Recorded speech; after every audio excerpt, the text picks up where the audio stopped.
Hello, this is Mikke Mcmaster from the Wood County Museum. Today, I'm going to present a part two in our program, Black Swamp Stories, Part Two.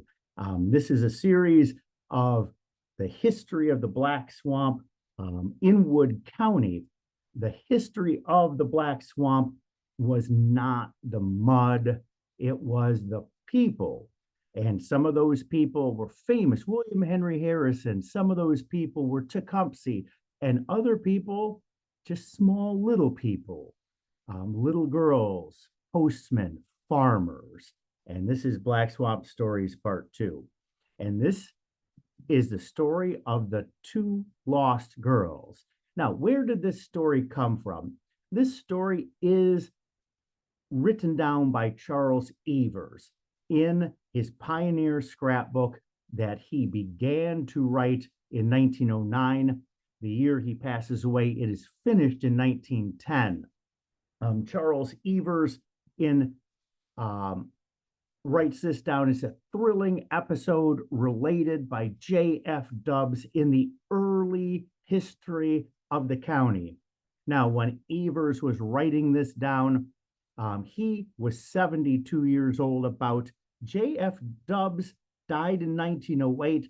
This probably came from Evers' newspaper days, where Charles Evers would interview the early pioneers of Wood County. It is also written in what we call the Beers Book, the Historical and Biographical Record of Wood County, Volume 1 in 1897 as Adventure on the Prairie. Notice it does not say Adventure in the Swamp. And it was related by J.F. Dubs in chapter 35, The History of Liberty Township. Now, what do we need to know? Charles Evers, like I said, is most famous for his newspaper days. He was the editor of the Sentinel newspaper from 1867 to about 1884. And during that time, he would interview, even as a young man, the old pioneers of Wood County. To become a good storyteller, like Charles Evers was, you first must be a good listener. Now, let's set the scene. Here is the corners of Jackson and Milton and Liberty and Henry townships. And Henry Dubs had property in Section 13 of Milton and Section 19 of Liberty Townships, and those properties from 1833 and 1834. There was a John Dubs in Section 1 of Jackson Township. They were all related, but we will talk about Henry Dubs' sons. Now, the story is in 1836, the old Revolutionary soldier and missionary Reverend Badger settled on a ridge at the Wadsworth Prairie, overlooking the Great Marsh. And Reverend Badger, I can tell by property records, was Section 24, part of Section 24, and he settled there in October 27, 1836. And Reverend Badger was the first missionary on Station Island, or we might call it Missionary Island, on the Maumee River in 1801. Now, they mentioned the Great Marsh, and that was, they referred to as the Wadsworth Prairie. And that star at the left, there is Reverend Badger's cabin or house, and the Wadsworth Prairie was on the ridge overlooking all that green. The green in that 1858 map, that is not swamp necessarily. Those are trees spread out, casting shadows. We might refer to it as the oak openings.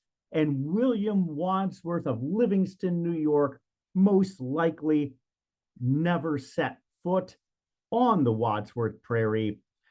He was living there In the 1850 census, he had $500,000 in property all across New York and Pennsylvania and Ohio. Today, his estate would be $19.5 million. He was a millionaire of the day, and that was property he owned. Now, in the Pioneer's scrapbook, it says that a son of Henry Dubbs was writing in 1895. Now, this is J.F. Dubbs. In 1851, says Mr. Dubbs, Nathaniel Badger, nephew of the old missionary, came and fixed up the cabin and Nathaniel had a sister named Stella, a teacher. Now, here's our first big history mystery.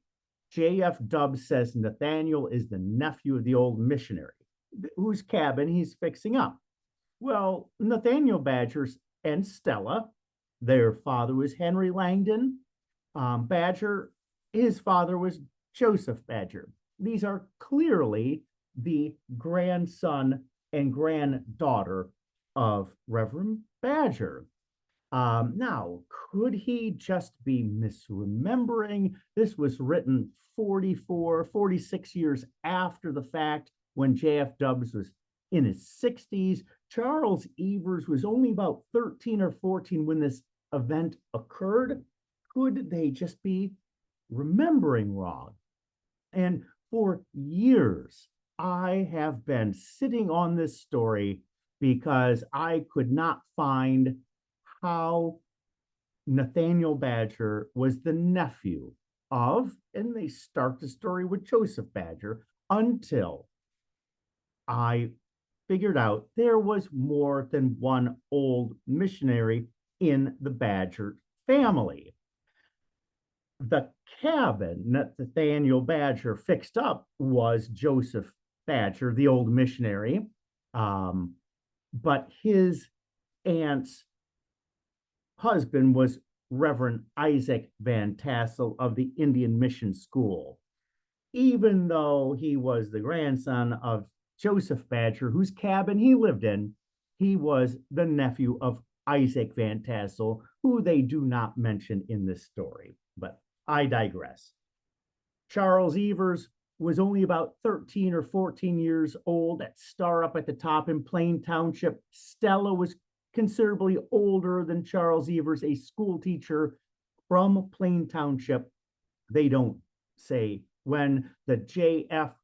Dubbs was a young boy in Liberty Township on his father's property, and Nathaniel Badger in Milton Township overlooking the Wadsworth Prairie.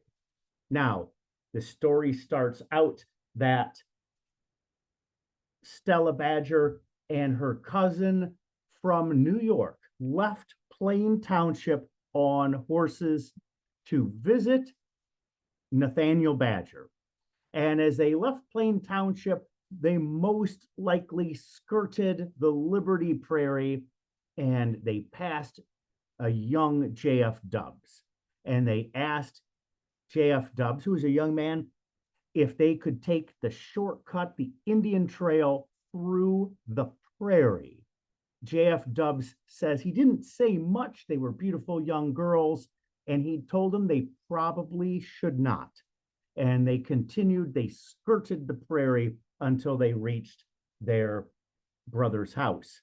Now, the Nathaniel Badger's house and J.F. Dubbs weren't that far away on the Wadsworth Prairie. The two girls, of course, stayed much too late, and in the evening, as the sun was setting, left on horses to go back to Plain Township, where they decided, even though it was getting dark, to take the Indian Trail through the Wadsworth Prairie. Now, where is this today? On the Wood County map, they would have been leaving near Westwood, Mermo Road, and going towards Liberty High Road. That's the map today. Now, the two girls went into the Wadsworth Prairie in the evening. The Wadsworth Prairie was described as 8 feet tall prairie grass and water from knee to waist deep all year round.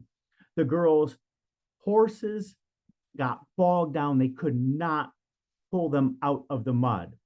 They left on foot, and the cousin from New York got stuck in the mud up to her waist, up to her chest. Stella could not get her out. It is now dark. Stella decides to go by herself on foot to get help, and she disappears into the mud and gets stuck herself.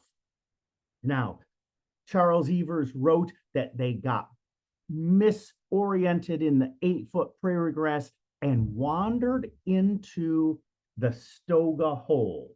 And now we know the Devil's Hole. There also was another one on the Liberty Prairie, the Stoga Hole. Now, a young J.F. Dubs and his 2 older brothers and an older neighbor were at their cabin in the evening when they were startled by the screams of a young woman. And they lit their lanterns and went to the edge of the prairie to search for who is screaming. But who is the hero of this story?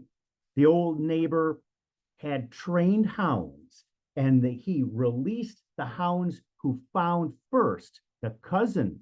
And they, after much hard work, pulled her from the mud and the girl was at the point of exhaustion and perhaps drowning in the mud.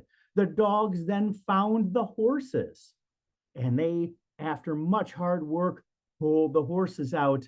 And lastly, the dogs found Stella alone in the pitch dark in the prairie, exhausted. And after much exertion, they pulled her out. Both of those girls were taken back to the cabin, almost to the point of fainting with exhaustion, but they did survive. Now, Stella Badger only lives to a ripe old age, marries into a well-off family, and this story is related as one of the stories of Wood County. Now, what does the Stoga Hole look like today? This photograph that you see is the Liberty Prairie. It is the Wadsworth Prairie. This is the location of the Stoga Hole. Of course, with ditches and drainage tiles, it is a fertile field today. Stella Badger, when she was yelling from that 8-foot prairie grass, she didn't have to yell very far. The Dubs cabin, fortunately for her, was very close. The greatest danger in the Black Swamp was either cholera or malaria, but we don't think that the second greatest danger was getting lost and perhaps drowning in the Black Swamp.